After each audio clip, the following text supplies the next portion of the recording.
প্রশংসা হয়, যেখানে খাজা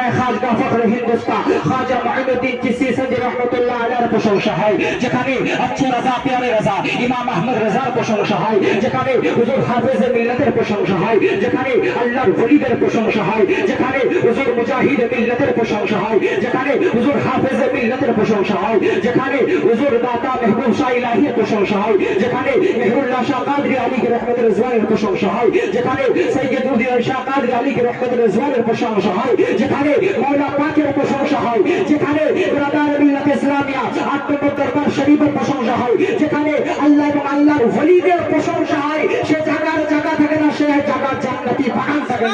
সুবহানাল্লাহ। তাই তো সে এখানে বলছে, এখানে ইমাম হযরত বলছে कि जहां जिक्र हबीब होता है वहां खुद खुदा में करीब होता है और इस महफिल में बैठने वाला आदमी खुश नसीब होता है।